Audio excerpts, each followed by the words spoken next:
So I've got the little brother to the Growatt Infinity 1500. This is the Vita 550. This is Growatt's new unit. This just launched, and it's definitely a very small unit that you may need for portable power. It's going to be really good for DC fridges and charging remote batteries, like for tools or for laptops or for phones, drones, all those kinds of things. And it can even power some off-grid devices like some small water pumps and stuff like that if you got flooding and such. So this definitely has some practicality, but overall is a very small unit and would not be ideal for emergency backup power at all. But I've been testing this for a little while now, and I wanted to show you how good it is, what it can do, what it can't do. So let's take a look at the Vita 550 from Growatt.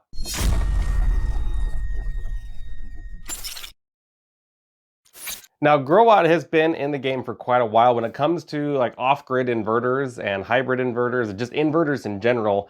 They have some of the best stuff on the market. There is no doubt of that. Their quality is extremely good. So I was excited to see them get into power stations. These are definitely very small, and they want to make a splash in the portable solar generator power station market. And so these are their offerings. I actually met with one of the reps at CES 2023 and checked out their booth and their offerings, and they definitely got some cool options. But with the Vita 550, I've done this a little bit differently because I've been testing it for a while, so I've just been filming that as I've been going, and then I've got a bunch of notes and results here that I wanted to share with you. Now, I did do a complete drain test on this where I put up 600 watts on the inverter. So this has a 600 watt inverter, 537 watt hour lithium iron phosphate battery, and up to 240 watts of solar input. I put all of that to the test. This was consistently able to run the 600 watts nonstop all the way to 0%, and it did it at an 80% efficiency, and that was at about a 1.1 C discharge rate. So very tough load on it, and it performed really well. But there were a couple of issues. First of all, this does not have a UPS setting. So you can't have this plugged into your computer or fridge or anything like that,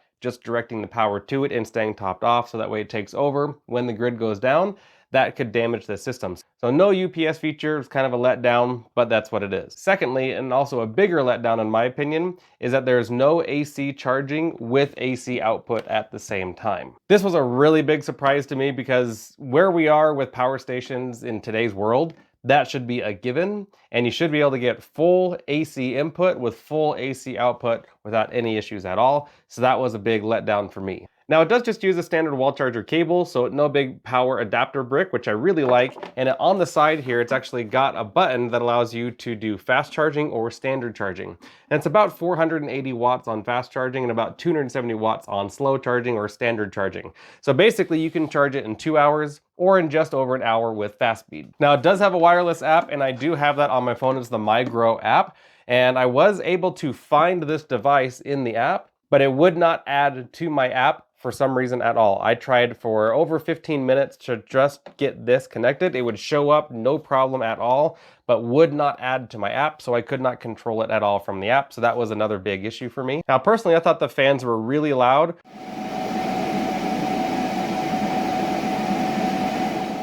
Both when it's wall charging and when it's outputting a high load. If that's a concern for you, then I would probably steer away from it just from the fact that the fans are quite loud in my opinion. Now this does have a really cool feature, very similar to the EcoFlow River stuff, is this has like what they would call an X boost. This is what they call a Watt Plus.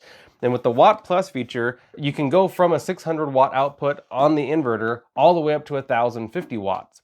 But to access Watt Plus, you have to use the app. So I was not able to test that because I could not get it to work in the app. Now the lithium iron phosphate battery is gonna last 3,000 cycles. So basically this will last you for as long as you need it, because there's no way you're gonna use 3,000 cycles on this thing. This will degrade over time faster than it will with cycles. Everyone's been begging for lithium iron phosphate. Growatt is delivering that with this here, with LiFePO4 batteries. Now the screen auto off is really annoying for me. I really dislike that. I really prefer a unit to keep the screen on. And with this, there's no off for it. You just have to wait for it to time out if you want it to turn off. I'm sure that's adjustable in the app. One thing on the inverter though, when I did the 1.1 C discharge, when it got to about 1%, it actually dropped from 120 volts down to 101 volts. So you need to be aware of that. When it gets really low, the voltage output is going to drop significantly. Now it only weighs 18 pounds, so it is very lightweight, and the handle locks into place, so that's really nice. And it does have a wireless charging pad up on top here. 18 pounds, very easy to move around, very portable. This is a regulated DC output right here. And when I did the solar charging, I was able to do that today. It wasn't clear blue skies, but the clouds were very thin, so we had really bright cloudiness. And with that, I was able to get just over 100 watts input into this, and there's no way to test the solar input without a clear sunny day, so it is what it is.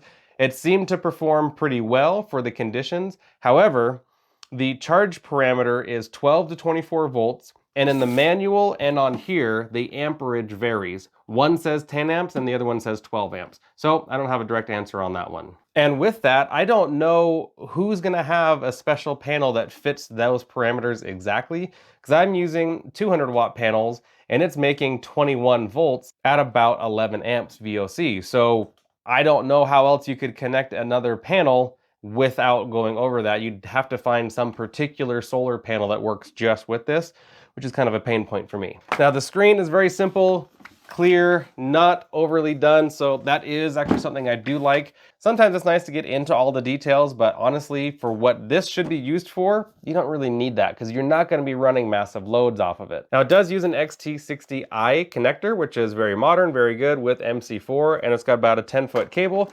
And it does come with a car charger, but honestly, I think these things are obsolete in today's world. Unless you're using this in a van life setup, only these small units really have the practicality of a DC charger, but at that point, most people in a van life setup will put in some form of inverter so that way they can do faster charging on their units from their alternator. So even still, these are a little obsolete in today's world, but I'm glad to see that they're trying to provide enough accessories to make these systems work well. There are a ton of units in similar size like this. I don't know that I would say this is the best one. It definitely works really well. It works for the most part as advertised. I just can't get the app to work and the fans are really loud. And for me, it's kind of a deal breaker that you can't do AC charging and AC output at the same time. There are a lot more units like this that I'm going to be testing on here. So if you appreciate that, don't forget to smash the like button. Thank you, be prepared. See you guys in the next video.